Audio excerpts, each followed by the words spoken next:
So welcome to my world. Okay. I'm going to start by defining what we mean about personal boundaries from a bioenergetic perspective, or what I mean about it.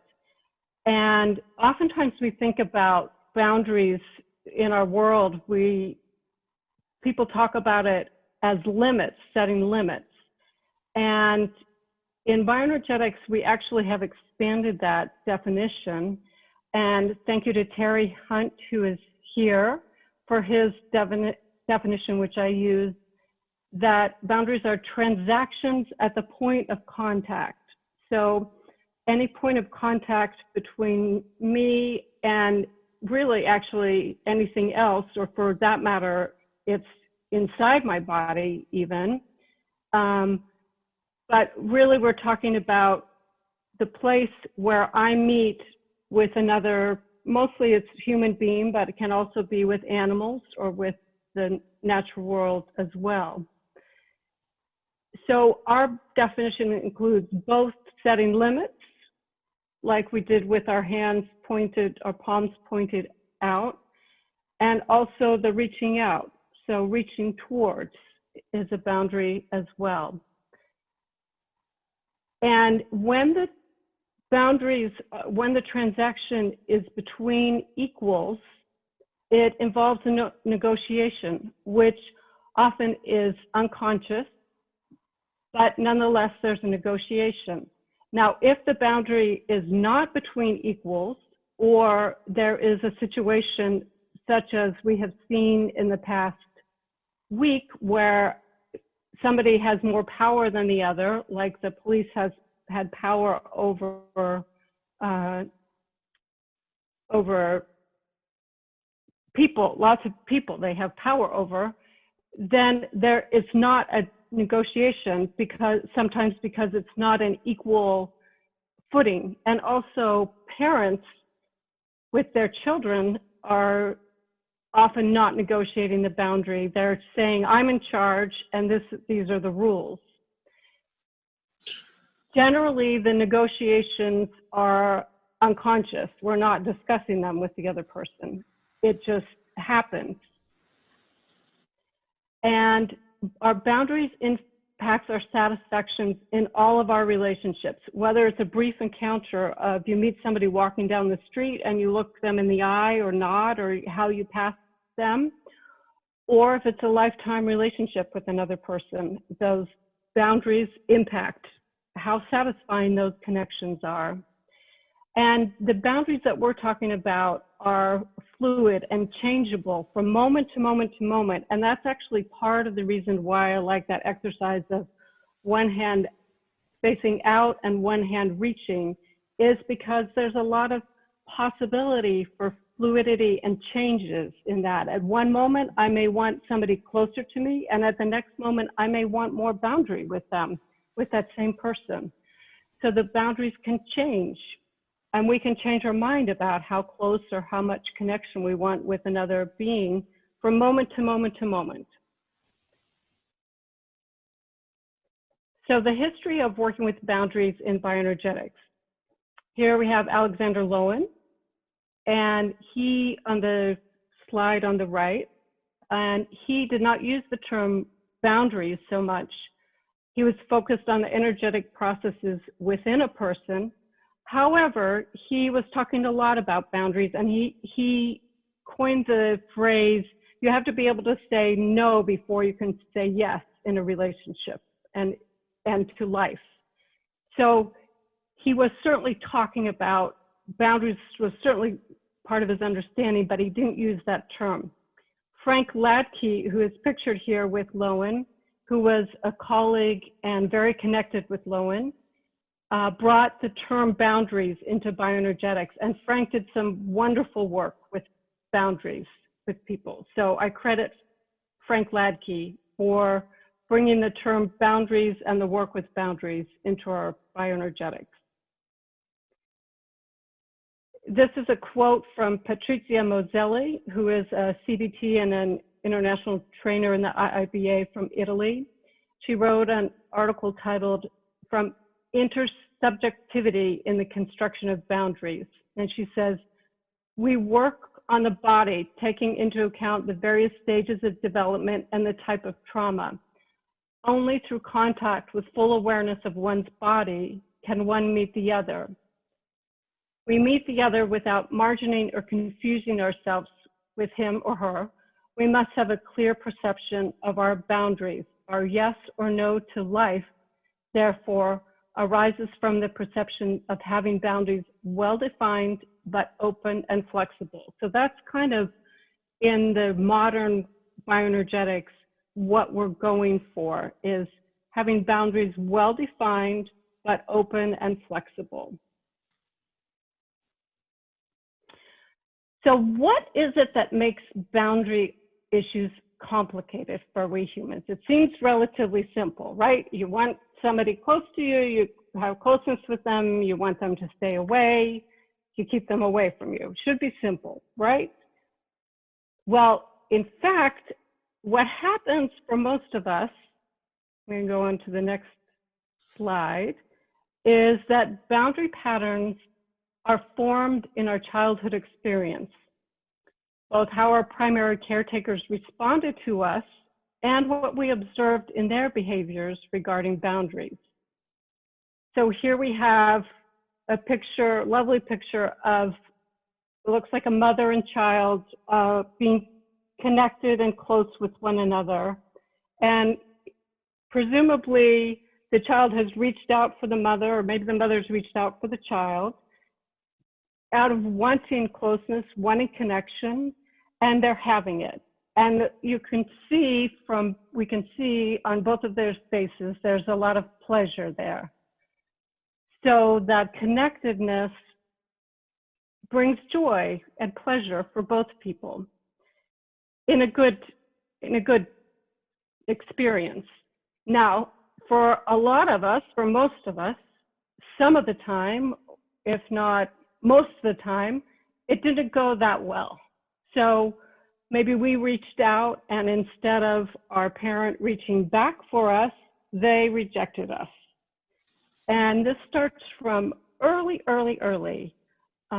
where we reach out for comfort. We're maybe an infant, we're crying, we need to be fed, we need contact, and the parent is stressed or overwhelmed or thinks that we're asking for too much contact. And so instead of reaching back to our reach, they reject us. So though we develop a message about ourselves and about our reach from that experience, or we're setting limits and saying, we want some space, maybe. We need some time to ourselves, or we want to say no, or we're protesting. And instead of the parent respecting that boundary that we have set for ourselves, they do as this person does in the other corner of the picture, and they say, no, you're not allowed to have your protest. You're not allowed to have that boundary. Be nice, be a good girl, be a good boy, and do what I tell you to do. So the child then learns, oh, I don't have a right to my boundaries. I can't say what I want or need. I can't protest. I'm not allowed to speak up for myself. I'm not allowed to have my energy, my excitement, my sexuality. And we pattern those beliefs and messages get programmed into our unconscious, and we bring that going forward in our adult relationships. And that's how we expect other people are going to relate to us as well. We develop that message towards ourselves. I want too much, I need too much, I have too much energy, I'm not allowed to protest. It hurts when I open my heart to somebody. And so therefore, we believe that that's how the people in our lives will respond to us.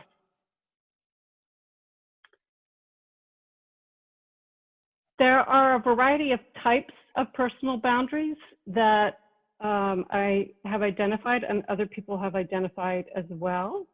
So here is, and they have positive aspects, and then there are violations of these types of boundaries. So they're physical boundaries, hugs, handshakes. I'm not going to go through all of these, all of the listings of these.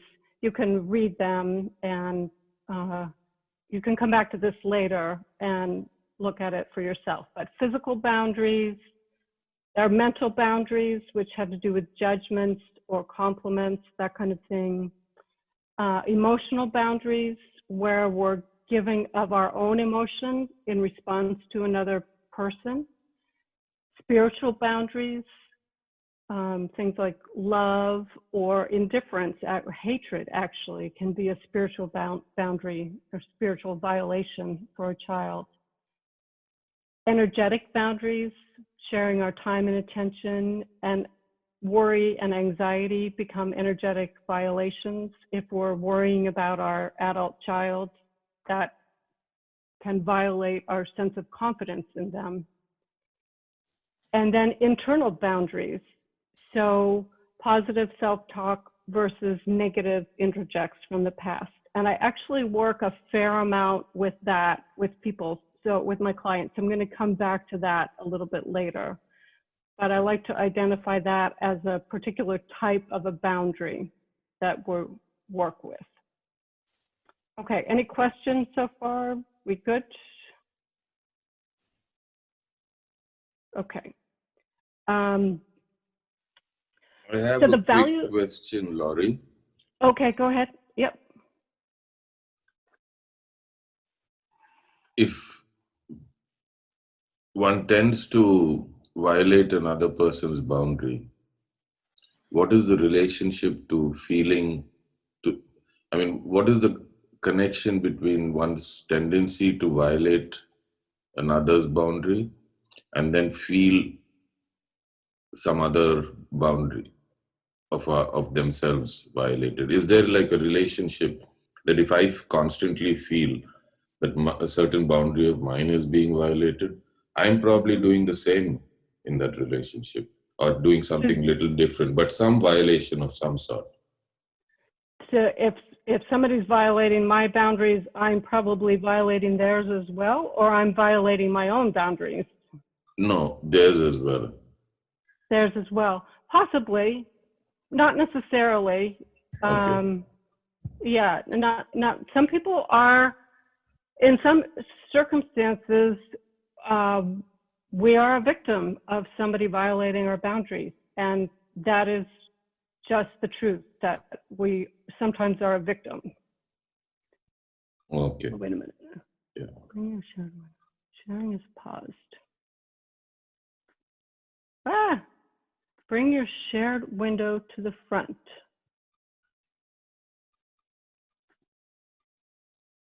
Ah, what happened? I lost the window. Resume share, there we go. Okay. Okay, so the value of working with boundary issues in bioenergetic therapy. There are lots of values, and my experience actually is I use work with boundaries with people almost more than I use any other exercise. It's that important. Because people are coming in a lot of times with not having satisfaction in their current relationships. And so working with, and a lot of times they are not clear about their role. Actually, what you're saying, Suyod, how do you say your name? Suyod? Suyod, is that a lot of times people aren't clear about their role in a boundary, in having their boundaries violated, and there is something they can do about it. So that's the area that I'm most interested in. Sometimes we're just victims of somebody violating our boundary and there's nothing we can do. Sometimes somebody's violating our boundary, but we are not speaking up clearly for ourselves. And sometimes we're violating somebody else's boundaries. Those are kind of three different aspects of this situation. Okay. So one of the things that I really want to talk about is the work that I am generally doing with people, and there are different ways for sure of working with people with boundaries in bioenergetics. And some of the work that Frank Ladke did with people of having them in a regressed position and having people around them, or having them put their feet on somebody's back, or sometimes we do some holding of somebody and when they're in a regressed position.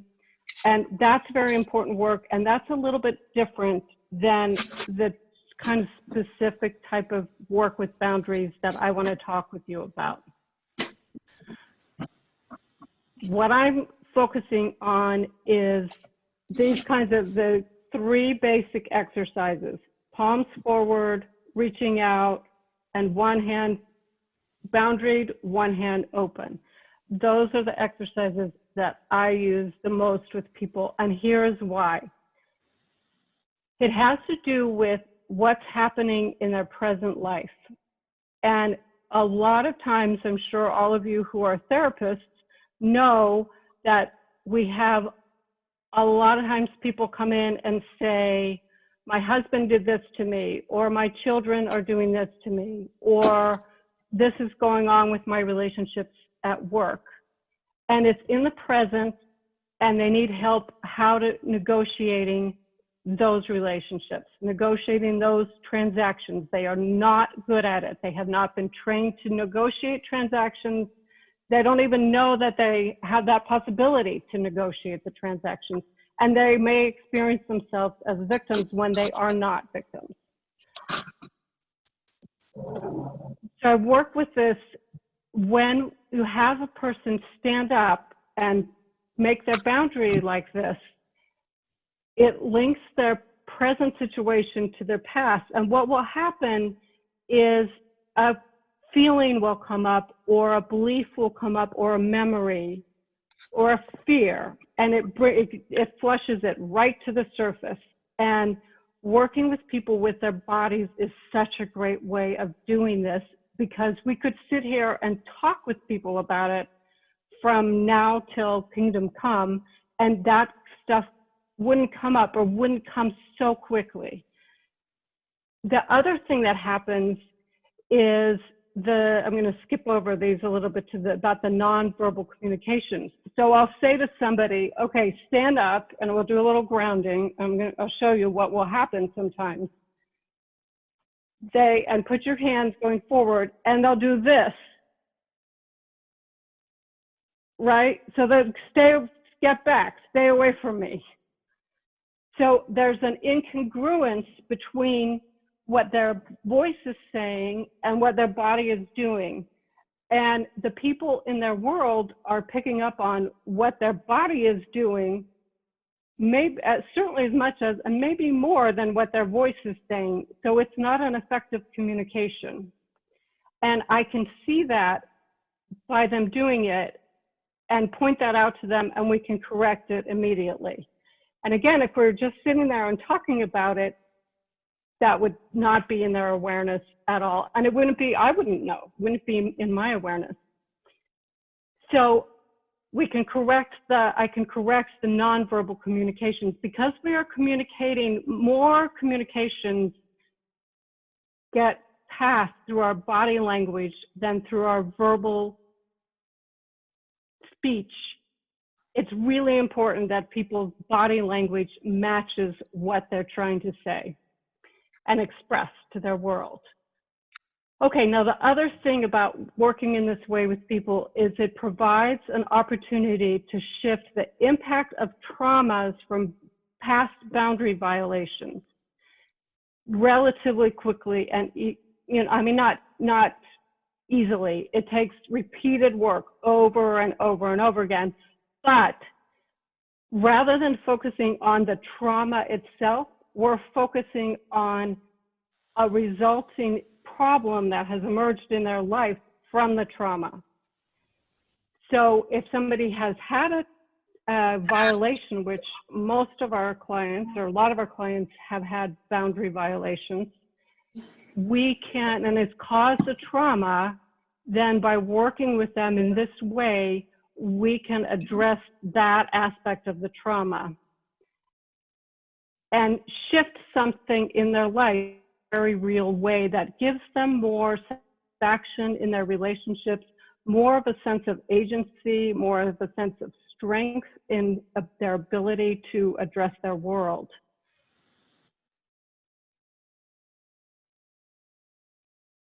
Okay, it also combines work with body language and analysis, understanding. So when I have somebody stand up and do this, and then they start crying, or they say, when I was a child, I didn't know that I could have my right to my boundaries, or somebody violated me. So then we can stop and understand what happened there and how that impacted their beliefs about themselves, their messages about themselves, and their beliefs about their right to have their boundaries in their relationships going forward. So through this work with the body, grounding and experiencing one's strengths, the person, it shifts their child's perspective as a victim to the adult perspective with having more choices. And I will often say to people, you know, a child can't say to their parents, you're being mean to me, you're not letting me have my boundaries, you're violating me, I'm going to go find parents who will give me what I need and want. The child can't do that. But as adults, we do have the ability, again, most of the time, not 100% of the time, but most of the time, we have the ability to impact our relationships. So a lot of people are still operating in that child mode of not having that ability, and this work gives them a very real body-based experience of having their strengths and having a capacity to influence their boundaries, their transactions, their negotiations with the people in their lives. If you can't tell, I love this work because it is so effective, and it's not quick. Sometimes you have to go over and over and over it with people, but it is effective and it gets the message across. Laurie, I mean, in your experience in going at it in this way, how often does the original trauma come up and get resolved satisfactorily? So it depends on what the trauma was. You know, depends on completely. It depends on what the trauma it was. For example, I have this later, but you know what? I'll talk about it right now.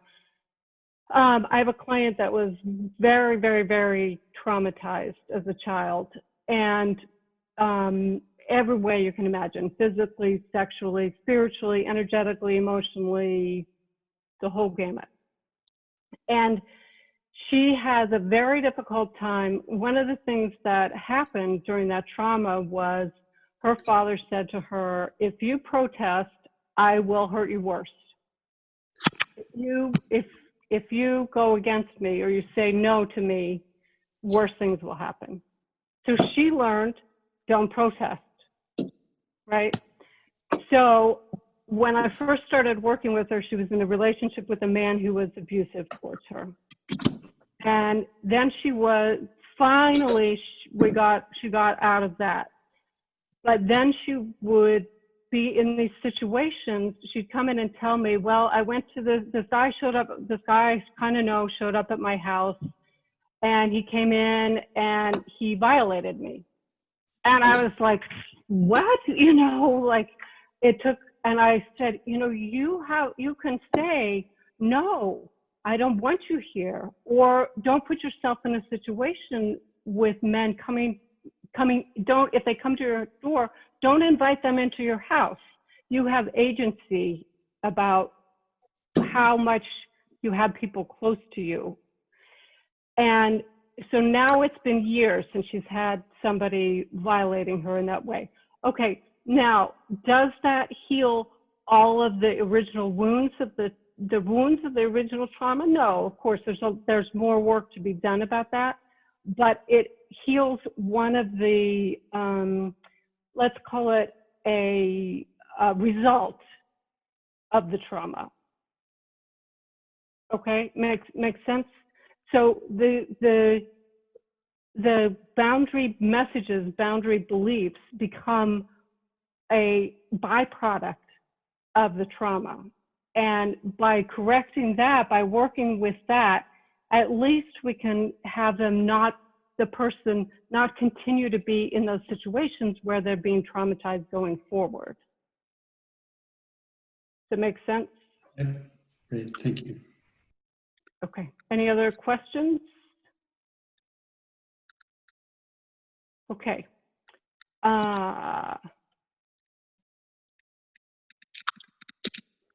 Okay, where did we go?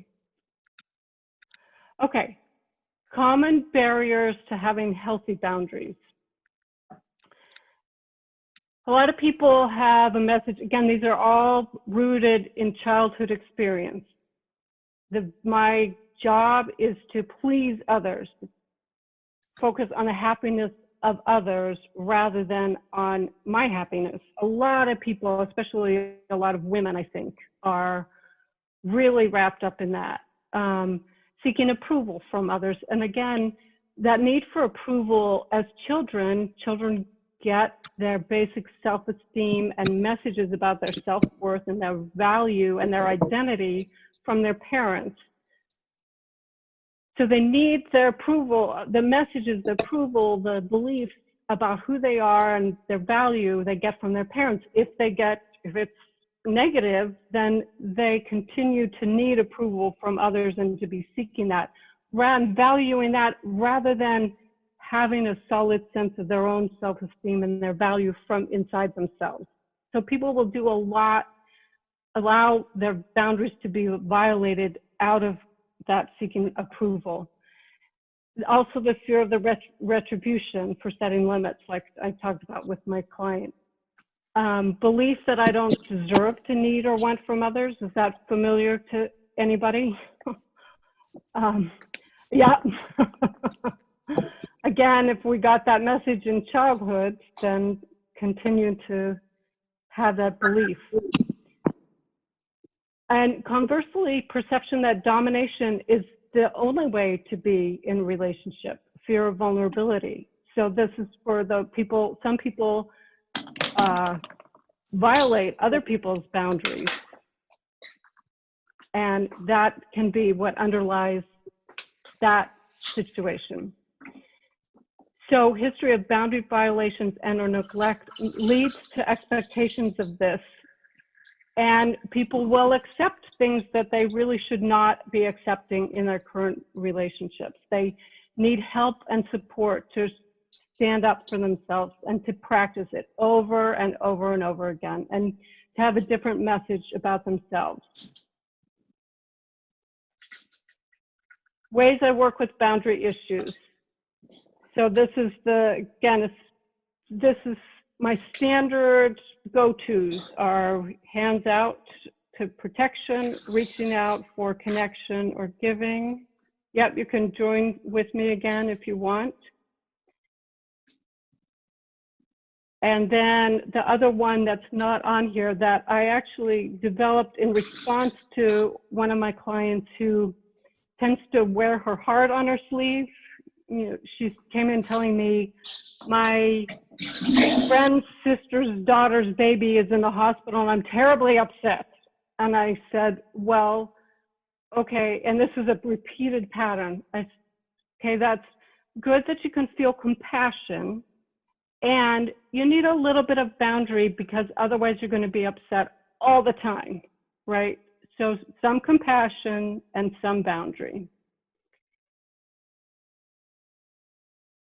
I generally start with grounding, and again, because in this, what I'm working on is progression, is the person's adult relationships.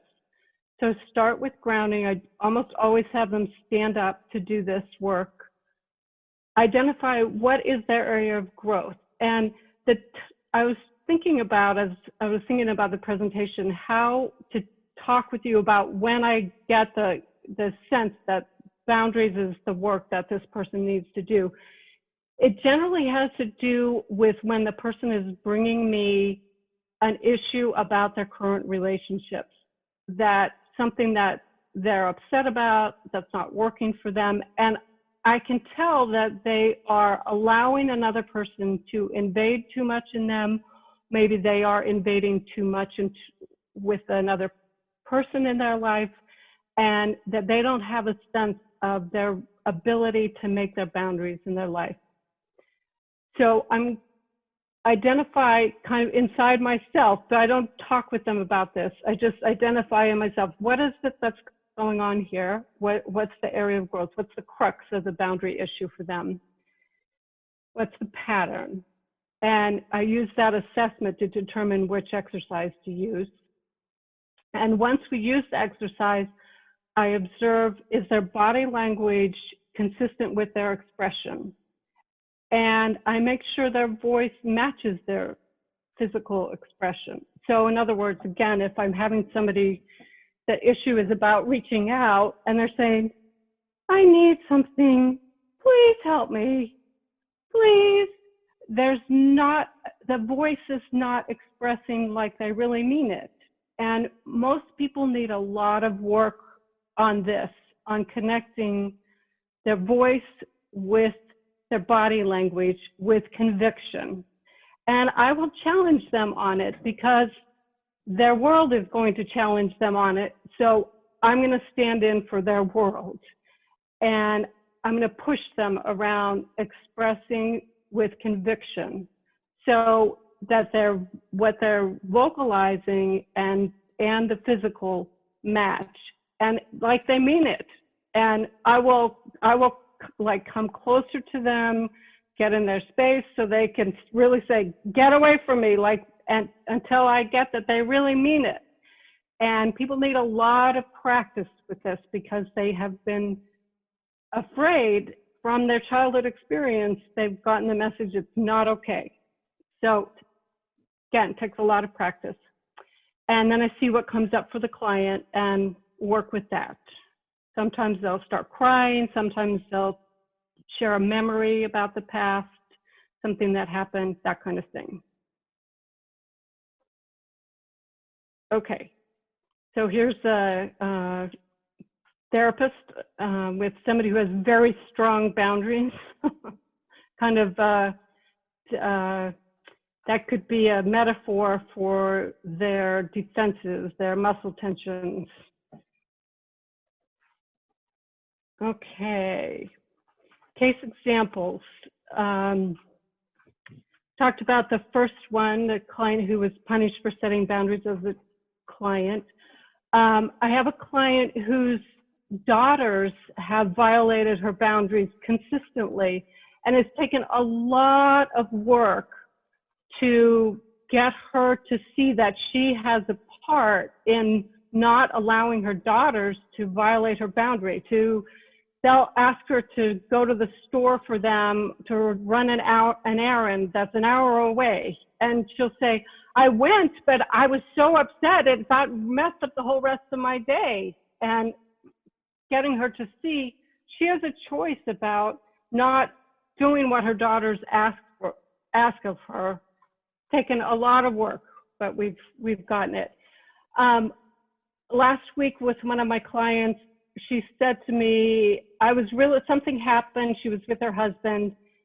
She was really upset about what had happened. And she said, and my husband he wasn't even there for me with it. And I said, and this is a decision point. I could have said to her, well, let's work with your anger about your husband not being there.